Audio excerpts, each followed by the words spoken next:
गरीबी को दूर करने का एक ही मात्र रास्ता है और वो है पढ़ाई करना।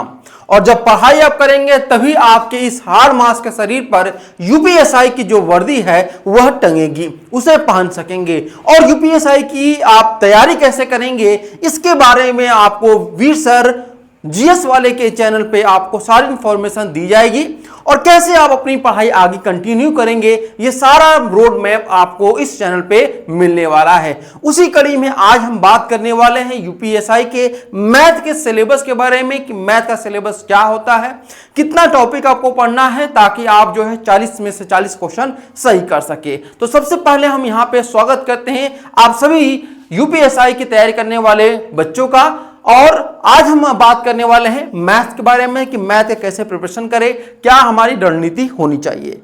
तो सबसे पहले यहाँ पे हम बात करते हैं कि हम यूपीएसआई की तैयारी कर रहे हैं और मैथ क्या हम बेसिक से तैयारी कर रहे हैं तो मैथ में हमें पता चलना चाहिए कितने क्वेश्चन आते हैं, कितने नंबर का आपका ये पेपर होता है। तो देखिए अगर हम बात करते हैं यूपीएसआई मैथ में आपके कुल 40 प्रश्न पूछे जाते हैं जिसमें सही उत्तर करने पे आपको 2.5 नंबर मिलते हैं और अगर गलत उत्तर करते हैं तो 0 नंबर आपको मिलते हैं। कुल अंकों की संख्या की बात करते हैं, कुल अंक आपके जो है 100 होते हैं, यानी कि आपके 40 प्रश्नों के लिए 100 अंक का ये पेपर कराया जाता है। और इस मैथ के पेपर में आपको 35% कम से कम आपके लाने होंगे तभी आप आगे के लिए प्रोसेस कर पाएंगे। ठीक है, अब ये तरह आपका एग्जाम पैटर्न। अब हम बात करते हैं मैथ के सिलेबस के बारे में। तो मैथ को हम 2 भागों में डिवाइड करेंगे जैसा कि आपका यूपीएसआई का सिलेबस उसके अकॉर्डिंग। तो एक हम न्यूमेरिकल एबिलिटी और दूसरा जो है मेंटल एबिलिटी में इसको डिवाइड करते हैं। दोनों का हम अलग अलग सिलेबस बताएंगे और दोनों को मिलाकर के ही आपके जो है 40 प्रश्न आपके बनाए जाएंगे। सबसे पहले हम बात करते हैं न्यूमेरिकल एबिलिटी में क्या क्या पूछा जाएगा। तो इसमें अगर हम बात करते हैं आपका नंबर सिस्टम पूछे जाएंगे, सिंप्लीफिकेशन रहेगा, एचसीएफ एलसीएम रहेगा, use of table and graph रहेगा। इसके बाद आपका डेसिमल फ्रैक्शन, दशमलव और भिन्न से संबंधित प्रश्न रहने वाले हैं। साथ ही साथ आपका कंपाउंड एंड सिंपल इंटरेस्ट, चाहे वह साधारण ब्याज हो या फिर चक्रवृद्धि ब्याज हो, इन दोनों से प्रश्न आपके रहेंगे ही रहेंगे। इसके बाद आपका है यहाँ पे पार्टनरशिप, ठीक है। इसके बाद प्रॉफिट लॉस डिस्काउंट, इसके बाद है आपका टाइम वर्क डिस्टेंस, ये सारे प्रश्न रहने वाले इन टॉपिक से। आपका रेशियो एंड प्रोपोर्शन रहेगा यानी अनुपात और समानुपात। इसके बाद आपका परसेंटेज और आपका मेंसुरेशन। ये कुछ 12 ऐसे टॉपिक हैं जहां से आपके न्यूमेरिकल एबिलिटी के प्रश्न पूछे जाएंगे।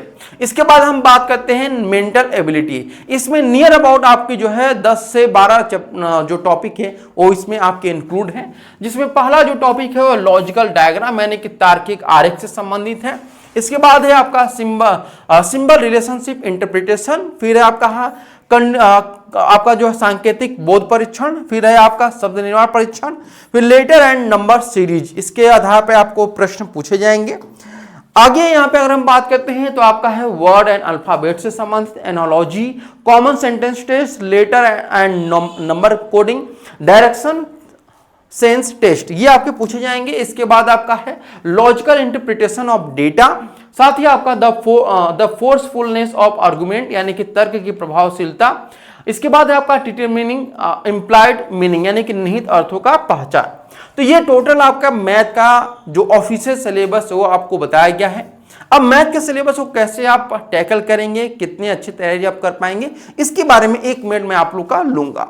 तो सबसे पहले यहाँ पे आपको बता देना चाहते हैं कि अगर आप मैथ की तैयारी कर रहे हैं तो सबसे जरूरी चीज क्या है आप लोगों के लिए कि जिस भी चैप्टर को आप उठाइए, मान लेते हैं आप यहाँ पर परसेंटेज चैप्टर को जो है सॉल्व कर रहे हैं, तो परसेंटेज में सबसे पहले ये ध्यान रखिए कि उस परसेंटेज टॉपिक से कितने टाइप के क्वेश्चन पूछे जाते हैं। ठीक है, पहले ये आपको देखना है और ये किस टाइप के कितने क्वेश्चन है पूछे जाते हैं किसी टॉपिक से, ये आपको एक पर्टिकुलर बुक में आपको जरूर मिलेगा।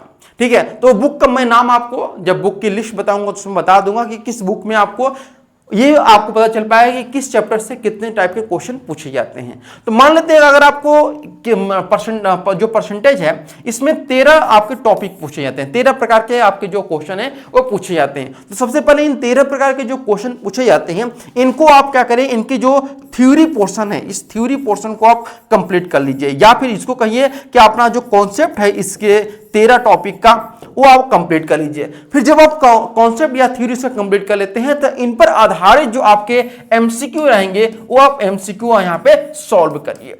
ठीक है, जितना हो सके उन पर आधारित आप एमसीक्यू सॉल्व करिए, कम से कम मिनिमम से मिनिमम 40 क्वेश्चन तो आप सॉल्व करिए ही करिए। ठीक है, मैथ में अगर हम बात करते हैं कि 40 क्वेश्चन आपको सॉल्व करना ही पड़ेगा हर टॉपिक से। ठीक है, इसके बाद आप जो है अपना पीवाईक्यू जरूर लगाते रहिए। मैं हमेशा कह रहा हूं कि पीवाईक्यू जो है किसी भी एग्जाम की जो है वो नींव होती है।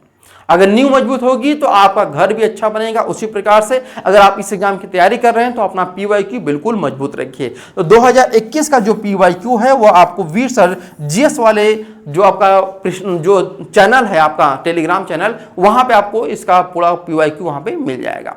तो आज के लिए इतना ही। अगर आपको वीडियो पसंद आया तो इसे लाइक शेयर सब्सक्राइब करना ना भूलिएगा। Thank you so much for watching this video.